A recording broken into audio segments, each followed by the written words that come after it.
Assalamualaikum warahmatullahi wabarakatuh. Alhamdulillah, wassalatu wassalamu ala rasulillah wa ala alihi wa sahbihi wa man wala.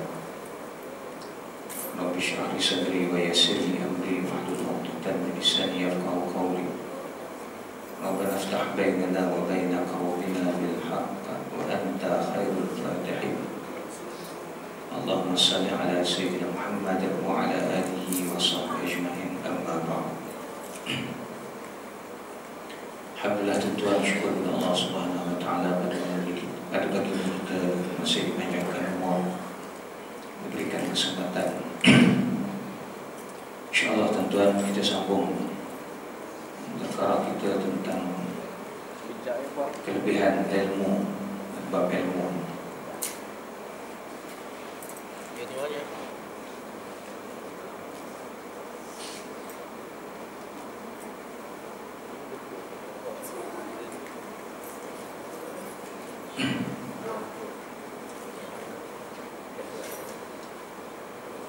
Abu Nu'aim dalam kitabnya Al-Hilyah dan Al-Khatib meriwayatkan daripada Abi Hurairah radhiyallahu anhu qala khairu ummati ulama'uha wa khairu ulama'iha ruhama'uha ala wa inna Allah ta'ala la yaghfiru lil 'alim 40 dhanban qabla an yaghfira lil jahil zamban wahida ala wa innal 'alima ar-rahima yajibu yawmal qiyamati wa anna nurahu qad adaa yamshi fihi ma baina al-mashriq wal maghrib kama yudhi'ul kawkabu ad-durri. Rawahu Abu Nu'aim wal Khatib. Abu Hurairah radhiyallahu anhu berkata, sebaik-baik umatku ialah ulama'nya, dan sebaik-baik ulama ialah yang berbelas kasih. Ingatlah bahawa Allah dapat mengampunkan bagi orang alim 70 dosa sebelum mengampunkan bagi yang jahil 1 dosa. Ingatlah bahawa orang alim yang belas kasih itu akan datang pada hari kiamat sedang cahayanya telah menerangi antara barat dengan timur bagaikan bintang yang terang di langit. Di sebaik-baik umat Muhammad sallallahu alaihi wasallam ialah ulama'nya, dan sebaik-baik ulama'nya ialah yang berkasih sayang. Bukan ulama yang berkasar, itu maksudnya. Dan orang yang alim ini diampunkan dosanya 70 kali lebih dahulu daripada orang-orang yang jahil. Menunjukkan bahawa keperluan orang Islam ini berilmu pengetahuan.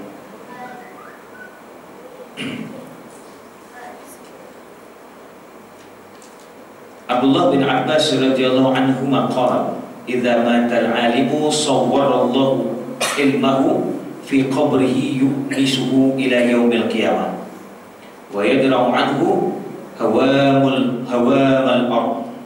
Rawahu Dailami.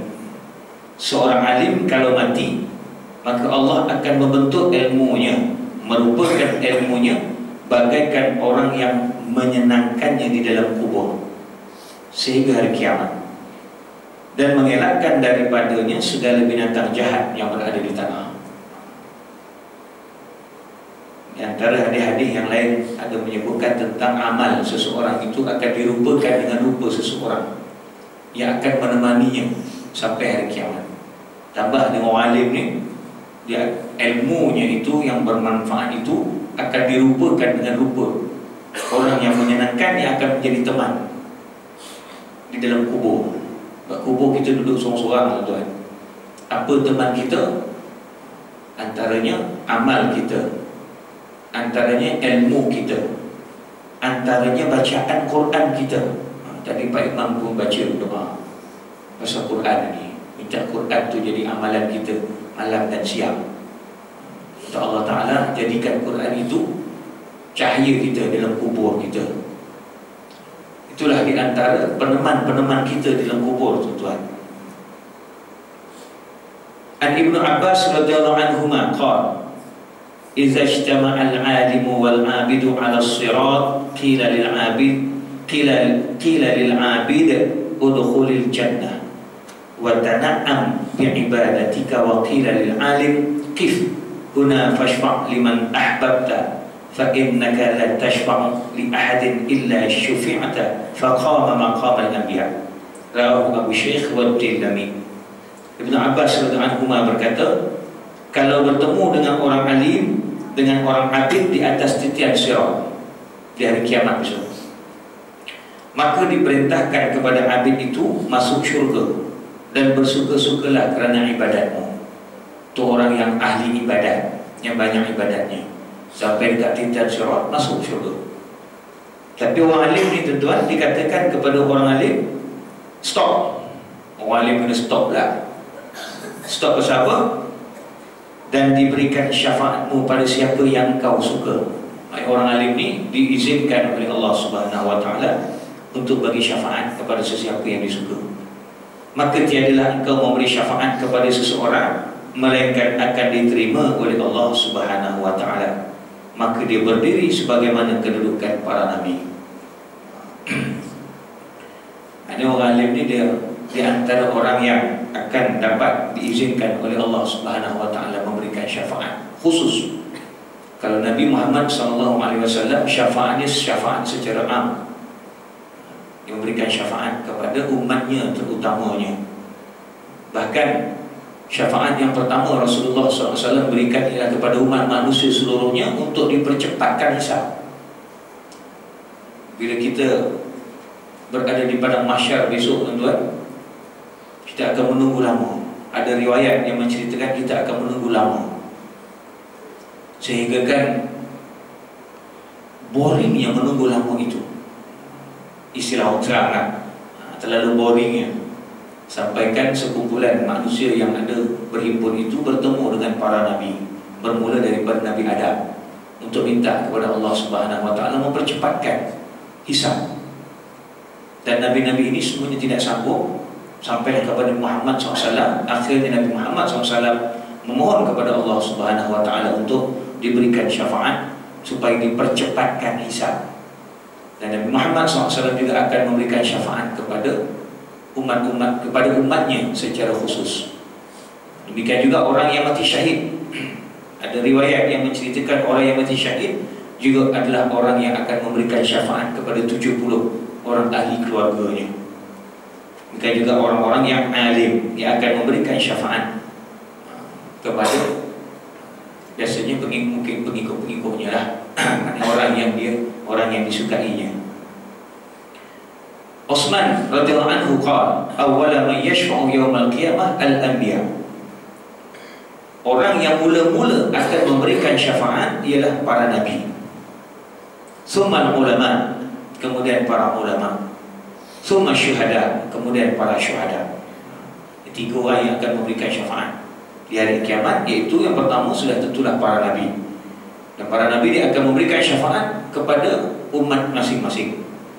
Dan Nabi Muhammad SAW akan memberikan syafaat kepada umatnya, sudah tentu. Dan kemudian ialah para ulama, dan kemudian ialah para syuhada, tuan. An Anas radhiyallahu anhu qala fadlul alim 'ala al-ghairi ka fadlin nabi 'ala ummatihi. Nabi SAW bersabda, kelebihan seorang alim terhadap lain-lainnya bagaikan kelebihan seorang nabi ke atas umatnya. Riwayat Al-Khatib. Itulah kelebihan seorang alim terhadap yang lain-lainnya. Ini memang dari segi duniawi pun orang alim ni, tuan-tuan, orang yang ada ilmu ni memang ada kelebihan. Tuan-tuan nak sign pelan arkitek kan? Kan orang yang tak ada ilmu mesti ada arkitek. Itu ada kelebihan dia. Engineer nak meluluskan satu-satu, itu orang alim di bidangnya. Itu kelebihan. Maknanya orang yang berilmu pengetahuan memang Allah Ta'ala ada sebut mereka ni ada kelebihan. Yarfa'illahillati, Allah mengangkatkan orang-orang yang beriman dan berilmu pengetahuan beberapa darjat. Memang ada kelebihannya orang yang berilmu. Tak kira ilmu apa sekalipun. Ilmu yang buruk pun ada kelebihan orang ni, tuan-tuan. Ilmu yang tak baik pun ada dia punya kelebihannya kepada orang-orang yang tak baik yang lain. Itu bukan maknanya kedudukan orang yang ada ilmu ni memang ada kelebihannya tersendiri. An Jabir radhiyallahu anhu qala akrimul ulama fa innahum warasatul anbiya faman akramahum faqad akramallahu wa rasulahu. Jabir berkata, hormatilah para ulama kerana mereka sebagai waris para nabi. Barang siapa yang memuliakan mereka bererti telah memuliakan Allah dan Rasulullah sallallahu alaihi wasallam. Hadis tentang al-ulama warasatul anbiya ni satu hadis yang banyak jalan sanad periwayatannya, tuan-tuan. Dan itu merupakan satu hadis yang cukup masyhur. Sebab dan hadis yang lain menyatakan bahawa nabi-nabi tidak mewariskan dinar dan dirham, tetapi mewariskan ilmu. Orang yang mewarisi ilmu daripada para nabi ialah para ulama. Masalah, tuan, sekarang ni ada macam ada satu gerakan nak menjauhkan umat daripada ulama. Satu gerakan nak menyatakan bahawa agama ini boleh difahami, boleh dibincangkan oleh sesiapa sahaja, termasuk yang bukan ulama, yang bukan bidangnya. Lepas itu timbullah macam dalam Islam liberal, tuan-tuan, antara kenyataan mereka bahawa agama Islam ini milik semua, bukan eksklusif untuk ulama. Betul, tuan, tak ada ulama pun kata Islam ni eksklusif untuk ulama. Islam ni untuk semua, rahmatan lil alamin. Tetapi nak memahami Islam kena ada pakar dia yang menghabiskan masa untuk belajar ilmu Islam. Ini dalam mana-mana bidang dalam dunia, tuan-tuan. Tuan ingat Irsyad Manji? Irsyad Manji ni seorang perempuan yang pernah datang Malaysia dulu. Buku dia pun pernah diharamkan dan dirampas, tapi mahkamah baru-baru ni dia lepaskan buku tersebut. Irsyad Manji dia memang banyak mengkritik ulama. Di antara Islam yang kita amal sekarang ni, Islamu tribalist, Islam tribal, Islam kepuakan. Maknanya Islam yang ditafsirkan berdasar kepada budaya kaum, culture, kebudayaan, bukan Islam seperti mana yang diwahyukan oleh Tuhan. Dan dikata Islam ni siapa pun boleh mentafsirkan dia. Bahkan dia sendiri mentafsirkan beberapa ayat Quran mengikut fikiran dia sendiri. Sebab tu dia boleh berpegang kepada menghalalkan gay dan lesbian, LGBT, dengan mentafsirkan sesuka hati ayat-ayat yang berkaitan dengan kisah kaum Nabi Lut. Dia kata kaum Nabi Lut ini dimurkai oleh Allah Subhanahu Wa Taala bukan kerana perbuatan gaynya, tetapi kerana perbuatan memperkosa pedagang-pedagang yang lalu dekat kota Sadum dan Gomorrah. Dia rampas kafilah-kafilah tu lalu diperkosa mereka, tak kira laki-laki perempuan. Kan itu Allah Ta'ala murka, dia kata, bukan kerana perbuatan gaynya. Sebab dalam Quran tidak ada menyebut gay dan lesbian ini secara khusus pengharamannya. Itu pandangan dia, ikut suka hati dia, tuan-tuan. Dan bila orang berhujah dengan dia, dia kata, bila kita kata setiap ilmu ni ada kepakaran dia. Umpamanya orang sakit, tuan-tuan, orang sakit kanser, orang sakit kronik ni, ada dia pergi jumpa tukang kebun? Tak ada, kan? Dia jumpa tukang kebun kata beli Panadol dekat kedai. Sudah tentulah orang sakit akan bertemu dengan pakarnya, doktor. Orang nak buat bangunan, tuan, takkan nak jumpa tukang masak nak buat bangunan. Sudah tentu dia akan jumpa arkitek dan jumpa engineer. Bagaimana nak membangunkan sesuatu? Maknanya tiap-tiap satu benda ada kepakaran tersendiri. Sama dengan agama. Agama ni kita nak tahu tentang agama, tentulah berjumpa dengan para ulama yang telah mempelajari agama daripada A sampai Z, daripada mula. Tapi Ustaz Manji kata apa? Dia kata, oh kalau doktor,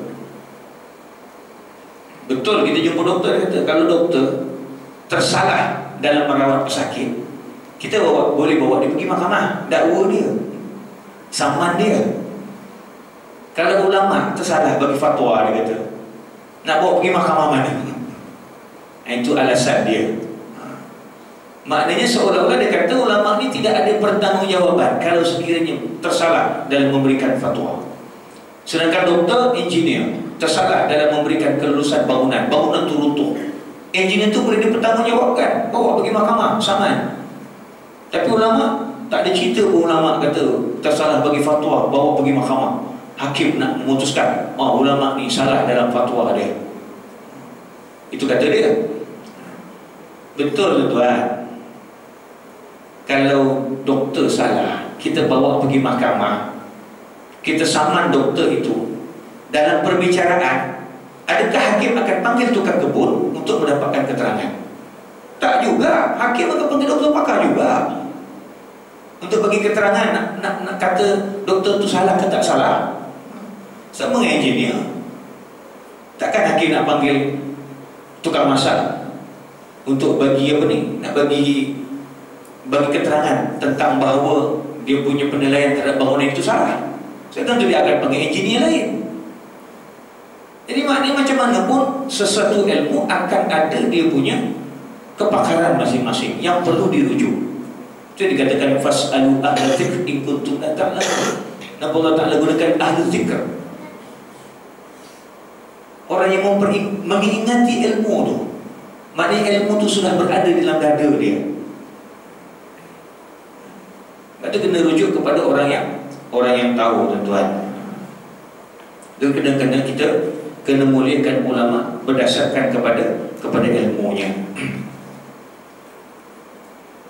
An Abi Sa'id radhiyallahu anhu, man 'allama ayatan min kitabillah aw baban min ilmin anmallahu ajrahu ila yaumil qiyamah. Rawahu Ibnu Asakir. Siapa yang mengajar satu ayat dari kitab Allah atau satu bab dari ilmu agama, maka Allah akan menumbuhkan pahalanya hingga hari kiamat. Ini bertepatanlah dengan satu hadis sahih tentang tiga benda. Apabila mati anak Adam itu terputus segala amalannya melainkan tiga benda. Antaranya ialah ilmu yang bermanfaat yang diajarkannya kepada orang lain. Bukan setakat orang mengajarkan ilmu yang bermanfaat, tuan. Orang yang terlibat kepada orang yang mengajarkan ilmu kepada orang lain juga akan mendapat sahamnya. Sebagai contoh, kita membiayai seorang pelajar untuk belajar sampai dia pandai. Kemudian dia pandai, dia habis belajar tu, dia memanfaatkan ilmunya itu untuk orang lain. Pelajar itu mendapat pahala dan orang yang membiayai pelajar itu pun akan mendapat pahala sama. Dia dapat sahamnya, tuan. Sampai pada hari kiamat, tuan.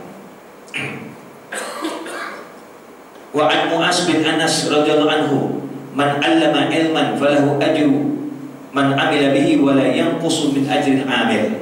Rawahu Ibnu Majah. Siapa yang mengajarkan ilmu agama, maka dia akan mendapat pahala orang yang mengamalkan ilmu itu dan tidak mengurangi pahala orang yang beramal. Dia ajar satu orang sembahyang umpamanya, orang itu pun mengamalkan solat, dia dapat pahala. Dengan buat solat itu dia dapat pahala.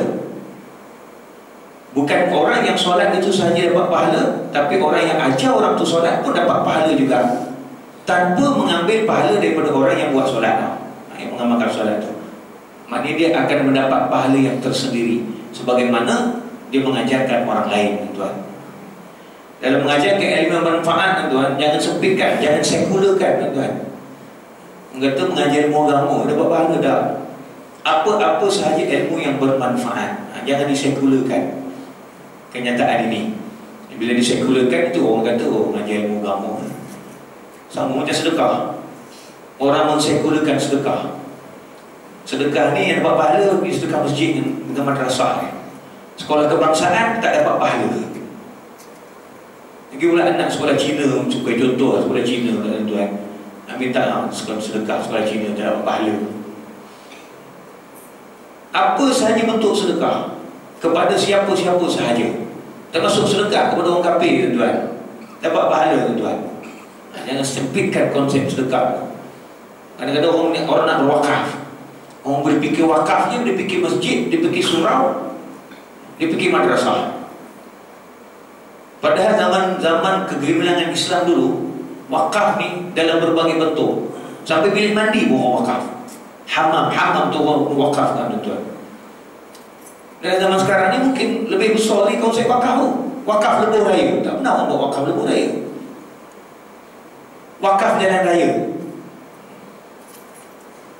Wakaf kemudahan telefon umpamanya sebagai contoh. Banyak wakaf. Jadi jangan disekularkan wakaf ni tuan-tuan. Bila jadi sekular ni, semua benda agama ni disempitkan. Sampai ke konsep wakaf itu juga disempitkan, seolah-olah wakaf tu hanya yang perkara yang berkaitan dengan agama saja. Perkara yang tidak berkaitan dengan agama tak jadi wakaf. Al-Mu'az radhiyallahu anhu, la an yahdiyallahu bika rajulan khairul laka min ad-dunya wa ma fiha. Rawahu Ahmad. Apabila Allah memberikan hidayat kepada seseorang disebabkan kerana ajaranmu, maka lebih baik bagimu daripada mendapat dunia dan segala isinya. Kalau seseorang itu mendapat hidayat kerana kita yang bagi tahu pada dia, lebih-lebih lagi orang kafir tuan, kita ajar dia, kita tunjukkan akhlak yang baik dengan dia sehingga dia terpikat dengan agama Islam. Orang dah bertanya kepada dia tentang Islam, kita pun cakap dengan penuh berhikmah sampai akhirnya dia tertarik untuk masuk Islam. Ataupun seorang yang fasik, yang banyak melakukan kejahatan, dia menjadi baik kerana nasihat daripada kita, maka itu adalah lebih baik daripada mendapat dunia dan segala isinya. Cukup besar tuan-tuan, cukup besar dia punya pahalanya. Memberikan petunjuk kepada, bukan kita bagi petunjuk, memberikan jalan kepada mereka untuk mereka mendapat petunjuk dan hidayah daripada Allah Subhanahu wa taala. Ini sempena bulan dakwah Negeri Selangor ni. Sempena bulan dakwah Negeri Selangor sampai bulan Februari tak silap, bulan dakwah Negeri Selangor ni. Ambillah kesempatan tuan untuk kita sama-sama berdakwah. Berdakwah terutama kepada kawan-kawan kita yang belum Islam lagi tuan. An Ibnu Abbas radhiyallahu anhuma, al-ghudu war-rawah ila al-masjid fi ta'lim al-ilm afdalu 'inda Allah min al-mujahid fi sabilillah. Pergi di waktu pagi ataupun petang ke masjid untuk mengajarkan ilmu agama lebih baik di sisi Allah daripada jihad fi sabilillah. Pergi ke masjid ataupun ke tempat-tempat pengajian tuan untuk mengajar ilmu agama, itu sebahagian daripada perintah Allah Subhanahu wa taala dalam Quran. Allah Taala kata jangan semua pergi berjihad, tinggalkan sebahagian daripadanya untuk memperdalami tafaqahu fiddin, untuk memperdalami memahami agama ni, yang mana lepas daripada dia faham agama ni, dia akan mengajar balik orang yang pergi berjihad. Kadang-kadang berjihad tanpa ilmu masalah juga tuan. Berjihad pun kena ada ilmu pengetahuan. Dia kena tahu. Kalau tak nanti jadi macam-macam. Ibnu Mas'ud radhiyallahu anhu qala, ayyuma rajulin atahu Allahu ilman fakatamahu al-jamahu Allahu yaumal qiyamah bilijamin min nar. Rawahu Tabarani. Tadi dok cerita kelebihan para ulama, kelebihan orang alim, kelebihan orang alim. Ini dok cerita pula amaran kepada orang alim. Ada kelebihan, adalah tanggungjawab dia tuan. Ada ganjaran besar diberi oleh Allah SWT, besarlah tanggungjawabnya tuan. Itulah kedudukan orang alim tuan. Tadi dok cerita orang alim punya kedudukan dia begini-begini, pahala dia begini-begini, sekian-sekian. Sekarang ni amaran pula kepada orang alim. Apa dia? Tiap-tiap orang yang diberikan oleh Allah ilmu agama, lalu disembunyikannya, maka Allah mengendalikan mulutnya pada hari kiamat dengan kendali daripada api neraka. Ditambat mulutnya itu macam lembu, tambat dengan ditambatan yang diperbuat daripada api neraka, tuan. Habis ditarik macam lembu, tuan. Itu amaran orang alim yang menyembunyikan ilmu pengetahuan. Sebagaimana pendeta-pendeta agama-agama Yahudi, agama Nasrani dan agama-agama lain yang menyembunyikan kebenaran Rasulullah SAW. Allah Ta'ala sebut dalam Quran, alladzina atainahumul kitab ya'rifunahu kama ya'rifuna abna'ahum. Orang-orang yang kami berikan kepada mereka kitab, mereka kenal Nabi Muhammad sebagaimana mereka kenal anak-anak mereka. Orang yang dibagi kitab. Okey, sebagian ulama tafsir mentafsirkan orang-orang yang diberikan kitab itu Alkitab, Ahlul Kitab ialah orang Yahudi dan Nasrani. Di mana dalam kitab Taurat ada disebutkan tentang kedatangan Nabi akhir zaman yang diberikan sifat-sifatnya secara terperinci sehingga mereka kenal Nabi Muhammad yang akan datang itu sebagaimana mereka kenal anak sendiri. Sebab itu pada malam kelahiran Nabi Muhammad, orang-orang Yahudi dah tunggu. Malam tu dia dah tahu dah berita-berita Yahudi. Dan nampak tanda-tanda dia. Wah, di malam besok ni lahir seorang bayi baru, seorang Nabi baru lahir. Pagi-pagi besok dia tengok satu Madinah, siapa yang melahirkan anak? Tak ada. Tak ada pula. Rupa-rupanya lahir kat Kota Mekah, tuan. Orang Yahudi ingat lahir dari kalangan Bani Israel, rupa-rupanya daripada Bani Ismail. Itu yang dia tak terima tu. Akhirnya mereka sembunyikan kebenaran tentang Nabi Muhammad supaya jangan ikut Nabi Muhammad. Sama dengan orang-orang Nasrani. Dalam kitab Injil ada disebutkan tentang Nabi akhir zaman, ba'dismuhu Ahmad, yang namanya Ahmad, yang terpuji. Rupa-rupanya adalah kitab Injil tentang kelahiran Nabi Muhammad dan disebutkan akan ciri-ciri kelahiran Nabi Muhammad. Itu tafsiran ulama klasik dan berkatakan ahli kitab itu ialah orang Yahudi dan Nasrani. Cendekiawan-cendekiawan zaman sekarang, zaman moden ni, dia buat kajian. Rupa-rupanya bukan dalam kitab Injil dan Taurat sahaja Nabi Muhammad tu ada disebut. Rupanya dalam kitab Vedah dan Puranas pun ada disebut dengan ciri-ciri dia, dengan sifat-sifat dia. Bahkan dengan tarikhnya sekali. Ada tarikhnya, tuan. Setengah bulan Madaf disebutkan sekali tarikh kelahiran dia, disebutkan ciri-ciri dia dalam kitab-kitab Vedas dan Puranas. Dan yang buat kajian ni, tuan, bukan ulama. Yang buat kajian ni pendeta Hindu sendiri buat kajian. Dia buat kajian ni, bubunya disebut. Kemudian cendekiawan ni buat kajian. Sama juga orang buat kajian. Rupanya Gautama Buddha pun pernah sebut tentang kedatangan Buddha akhir zaman ni. Dan disebutkan ciri-ciri dia. Bila sebut ciri-ciri dia, semua kena kepada Nabi Muhammad SAW. Cari pula dalam kitab Avesta, tuan-tuan, Khordeh Avesta, kitab orang Majusi, pun ada sebut. Bahkan disebut tempat lahirnya dekat semenanjung tanah Arab. Sebut tentang Nabi akhir zaman ni, tuan-tuan. Rupanya betul Allah Ta'ala sebut, tuan. Allazina atainahumul kitab ya'rifuna kama ya'rifuna abna'ahum. Tetapi benda ini semua disembunyikan daripada pengetahuan penganut-penganut kita apa ni, agama-agama mereka ni, disembunyikan oleh orang alim mereka, disembunyikan oleh pendeta-pendeta mereka. Sebab itu menjadi amaran keras kepada orang-orang alim yang menyembunyikan ilmu agama Allah. Maka dia akan mendapat siksaan yang dahsyat di hari akhirat, tuan. Waliyahzubillah min dzalik. Wa an Abi Hurairah, man ta'allama ilman mimma yabtagha bihi wajhullah la yata'allamuhu illa liyusiba gharadan min ad-dunya lam yajid arfal jannah yaumal qiyamati ya'ni rihaha, rawahu Nasa'i. Siapa yang belajar ilmu agama yang seharusnya belajar ilmu agama ni nak mencapai keredaan Allah, mendapatkan biwajhillah, keredaan Allah Subhanahu wa taala. Menuntut ilmu sebab sepatutnya menuntut ilmu agama ni nak mendapatkan keredaan daripada Allah Subhanahu wa taala. Tapi dia belajar tu untuk mencapai kedudukan di dunia, mencapai dunia. Maka dia tidak akan mendapatkan bau syurga pada hari kiamat. Ini amaran kepada orang alim yang duk belajar ilmu agama ni. Pasal apa belajar ilmu agama? Pasal nak naik makan. Kalau tak naik makan, tak ada belajar, tak sambung belajar. Pasal apa belajar ilmu agama, belajar tinggi-tinggi ni?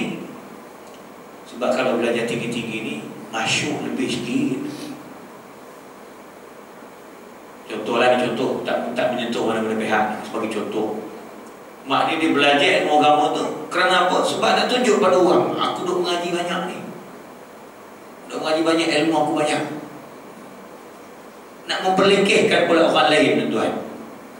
Itu pun jadi satu masalah. Memperlekehkan orang lain. Sudah tentulah ianya adalah untuk duniawi. Bila untuk duniawi, maka dia tidak akan mendapatkan bau syurga di hari akhirat. Waliyahzubillah min dzalik. Ini semua kena pada kita lah, ya ustaz-ustaz ni. Wa an Abi Hurairah radhiyallahu anhu, man ta'allama al-ilma liyubahiya bil ulama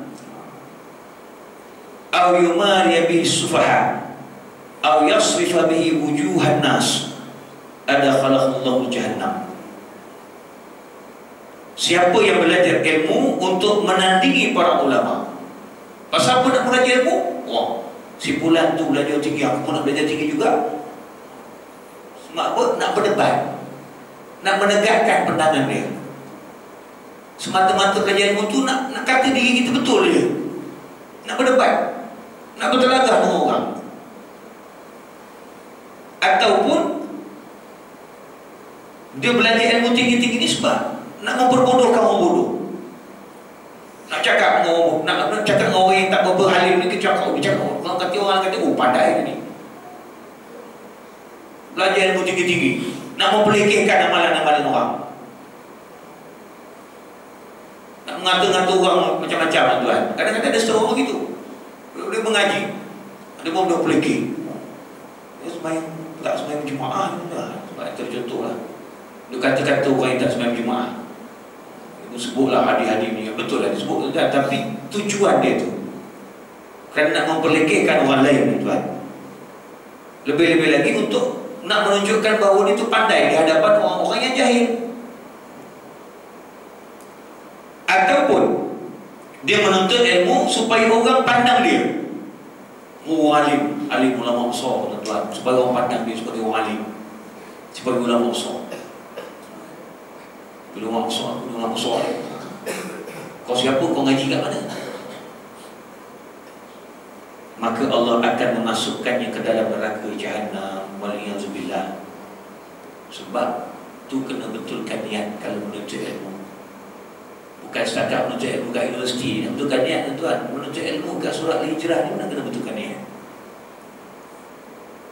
Tujuan menuntut ilmu ni kenapa? Kerana Allah Subhanahu wa taala. Okay, go on. Betulkan niat daripada rumah.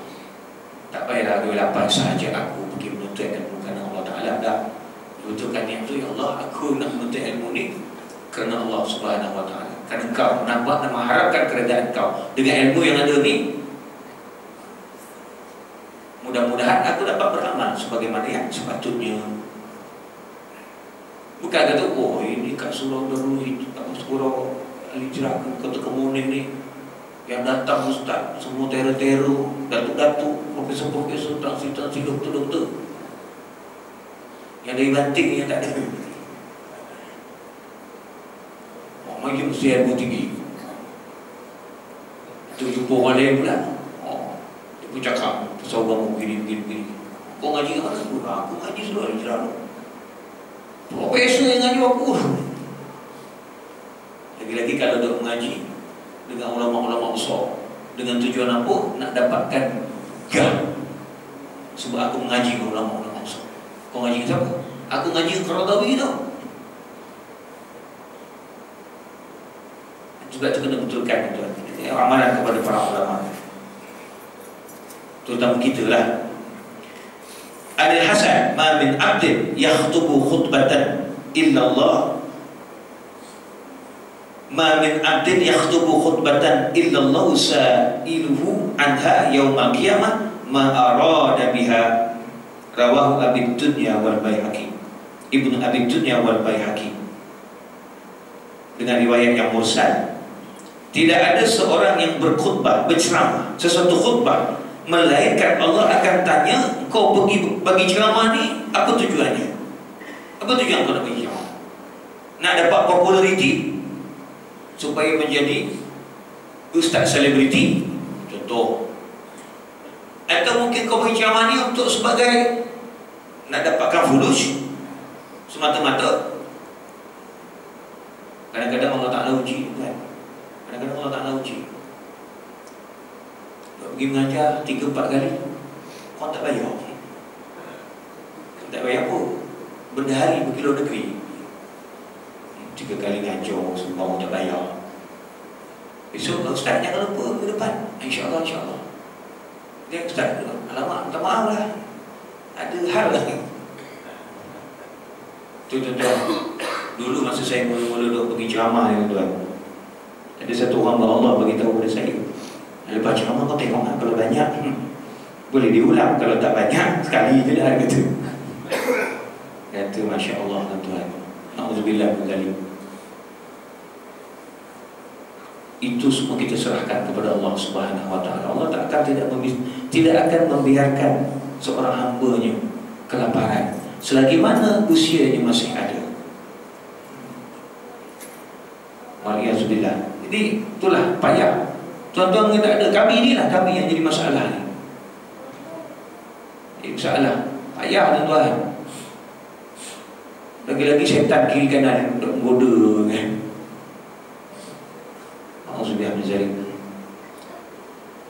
Malik bin Dinar. Malik bin Dinar ni seorang wali Allah.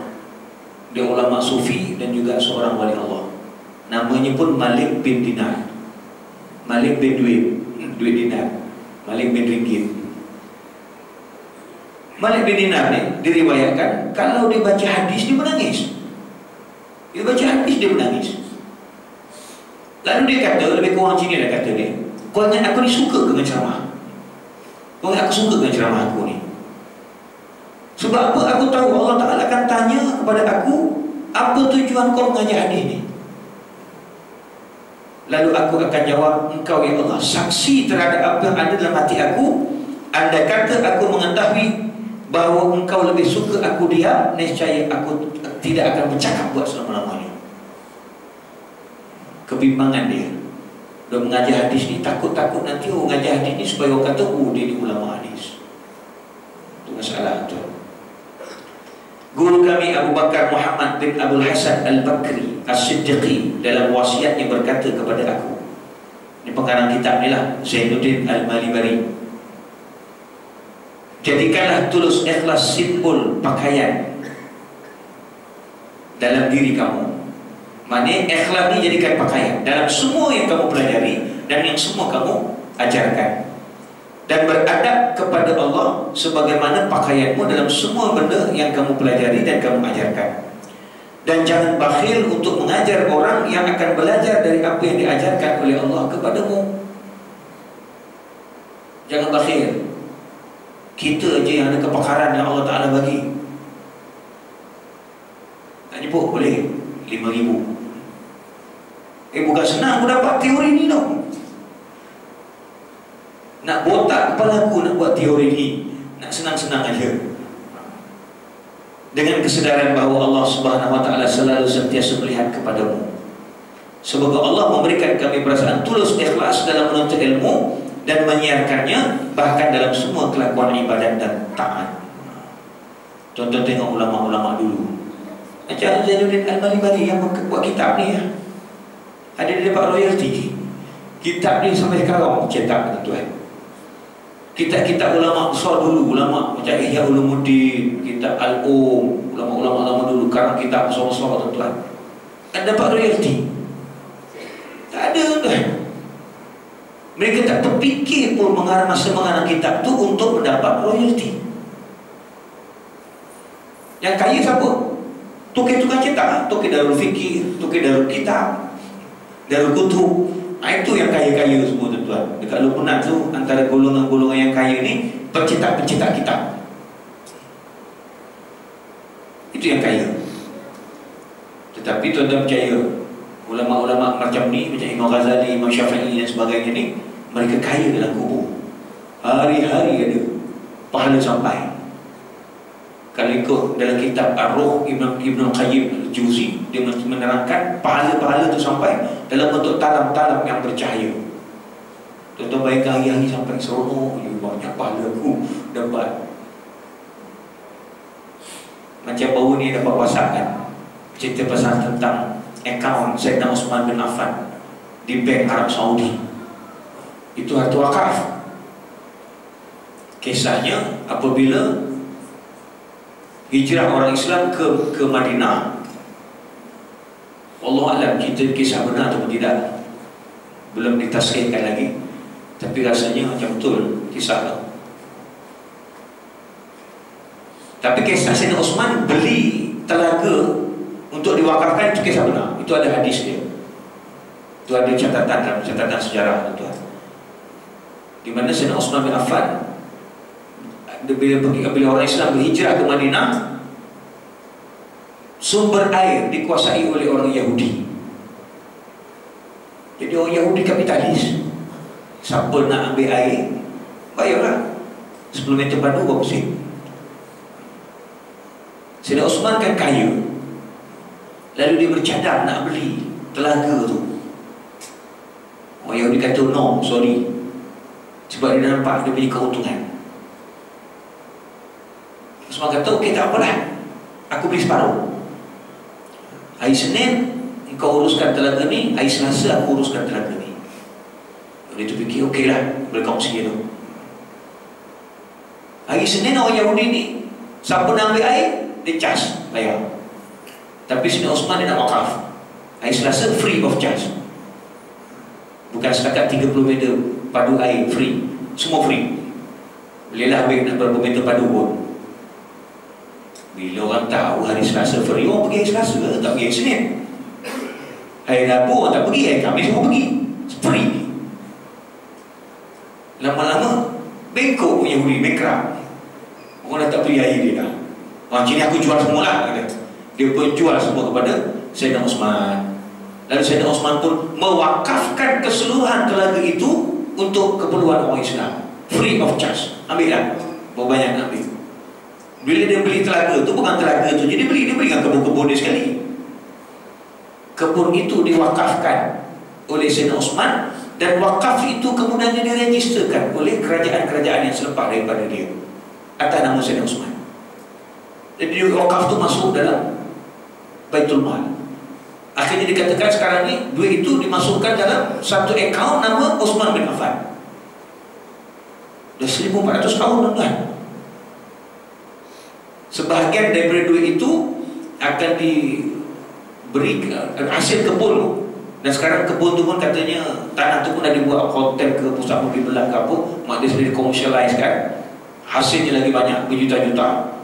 Masuklah dia dalam akaun separuh, dan separuh lagi diberikan kepada yayasan-yayasan tu. Macam-macam lah kerja-kerja kebajikan. Nampak dengan wakaf. Senang lenang Sayyidina Osman dalam kubur kan, dan sahabat Nabi, menantu Nabi, dapatlah pahala wakaf yang sentiasa, tak berhenti-henti tuan.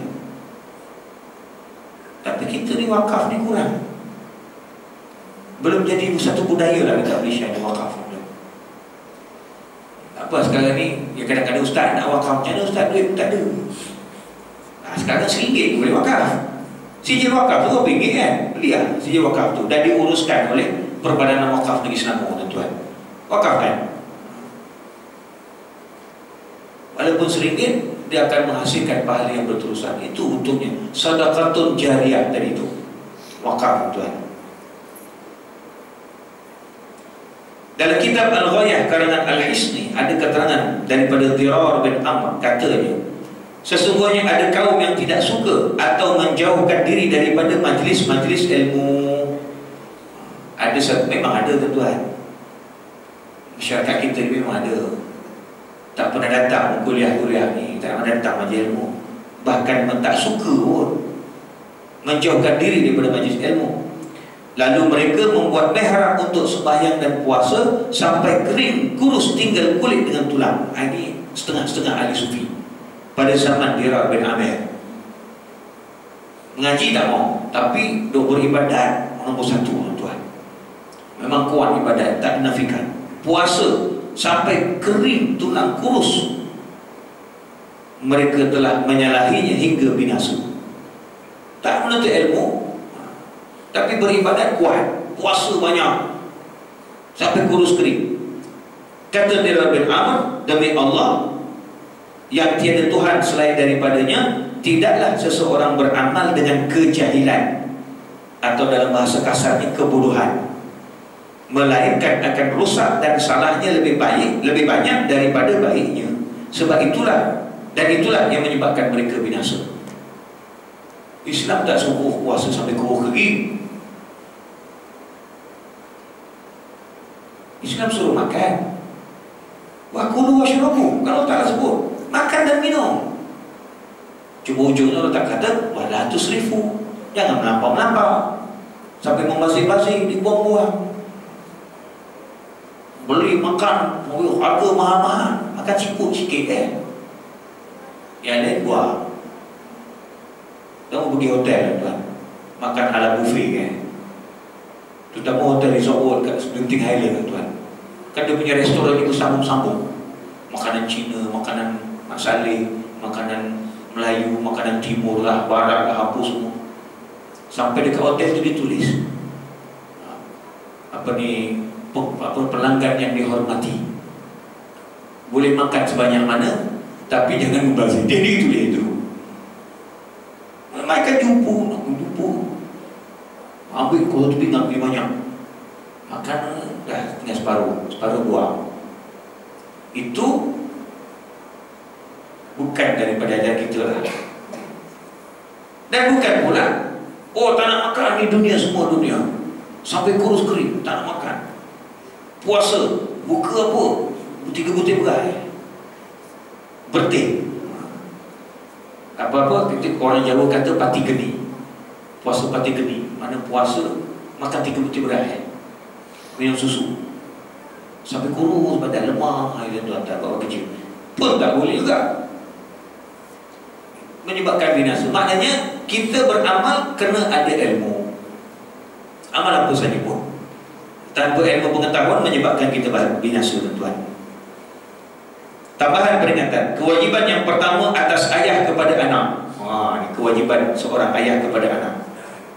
Mengajarkan kepada mereka sesudah 2 kalimah syahadah, diberitahukan bahawa Nabi SAW diutuskan di Mekah dan mati di Madinah. Itu di antara kewajiban pertama seorang ayah, mengajarkan kepada anaknya. Dia kena ajar akidah, 2 kalimah syahadah. Dia kena ajar anaknya memperkenalkan dia kepada Tuhan. Yang keduanya, dia kena bagi tahu tentang nabinya, siapa nabinya, iaitu Nabi Muhammad SAW. Ketahuilah bahawa kewajiban pertama atas orang mukallaf mempelajari 2 kalimah syahadah dan artinya, serta meyakinkan keduanya, kemudian mempelajari lebih jauh ialah ilmu tauhid, sifat-sifat Allah, meskipun tanpa dalil. Semua orang kata mempelajari ilmu tauhid kena berdalil, tapi paling tidak asas basicnya dia kena belajar ilmu tauhid walaupun tanpa berdalil. Itu yang pertama. Kemudian mempelajari apa yang diperlukan, itu bahasa Indonesia, apa yang diperlukannya untuk menegakkan kewajiban dalam agama, seperti rukun sembahyang, puasa, syarat-syaratnya, zakat. Walaupun kat sana ada amil, tak payah belajar zakat, tak jumpa amil je lah. Bagi tahu dia ambil harta saya sekian-sekian. Tak, dia kena belajar juga tentang zakat ni. Juga haji jika kuasa menjalankannya. Kemudian hukum-hukum terhadap apa-apa yang sering terjadi. Maknanya bab amalan pun kena belajar, bukan buat puasa dan sembahyang. Muamalat pun kena belajar. Benda yang berlaku dalam kehidupan seharian, terutamanya kalau dia berdagang atau lain-lainnya, semua orang akan terlibat dengan perdagangan. Dan tuan, paling tidak dia beli gula-gula, paling tidak dia beli rokok, paling tidak dia beli beras. Dia kena belajar muamalat. Zaman sekarang lagi orang beli rumah, orang beli tanah, orang jual rumah, orang jual tanah. Dia kena belajar ilmu muamalat. Orang jual beli emas, orang jual beli saham sekarang ni. Banyak benda kena belajar tuan. Terutamanya yang berkenaan dengan riba. Dia kena tahulah. Buat forex macam mana Ustaz, hukum dia riba ke tak riba. Bagi contoh, jual beli emas macam mana Ustaz, boleh terhutang ke tak hutang. Semua kena belajar tuan. Juga kewajiban berlaku adil di antara isteri-isteri. Kalau isterinya ramai, dia kena belajar. Bukan berbelasah. Nak kahwin pun kena belajar. Sebab tu sekarang dia wajib orang nak nikah kena khusus kahwinan dulu. Sebab orang zaman sekarang tak macam orang dulu. Orang dulu duk mengaji. Orang sekarang ni kadang banyak tak mengaji. Kena belajar dan memperhatikan hak-hak hamba ataupun buruh. Itu pun kena belajar. Ilmu pekerja dalam Islam, termasuk dalam muamalat lah. Juga wajib mempelajari penyakit-penyakit hati. Ilmu tasawuf pun kena belajar, seperti penyakit hasad, penyakit dengki, penyakit ria, penyakit ujub, penyakit sombong, dan mempercayai semua yang diterangkan oleh Nabi SAW. Mempelajari sunnah Rasulullah SAW.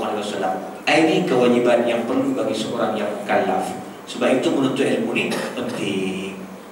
Bukan setakat kita menuntut ilmu sembahyang aja, tapi semua ilmu yang berkaitan dengan kehidupan kita, termasuklah ilmu fiqahnya, ilmu muamalannya, ilmu jinayahnya, ilmu siasatnya, supaya orang tahu. Sebab ada ilmu siasat, sebagai contoh, dia ajar sifat-sifat orang yang layak menjadi pemimpin dalam siasat. Jadi kita belajar ilmu tu, kita tahu lah kita nak pilih siapa. Tapi kalau tak belajar ilmu tu, belasah je lah. Siapa bagi duit banyak, pilihkan dia. Contoh dia tak menyentuh mana-mana pihak. Sebagai contoh, itu pentingnya ilmu pengetahuan. Wallahu a'lam. Tuan, insya-Allah kita akan sambung pada pertemuan akan datang tentang bab wudu. Tapi bukan cerita pasal macam mana berwudu. Cerita tentang beberapa riwayat atau hadis yang berkaitan dengan kelebihan-kelebihan kita berwudu dan sebagainya, tuan-tuan. Ada soalan tak? Tak ada pun.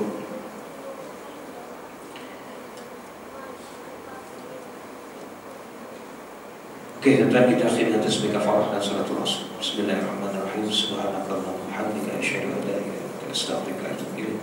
Bismillahirrahmanirrahim. Wasalina insana al-qus ila alladhina amanu wa salihati wa tawassaw bil haqqi wa tawassaw bis sabr. Sadaqallahu alazim.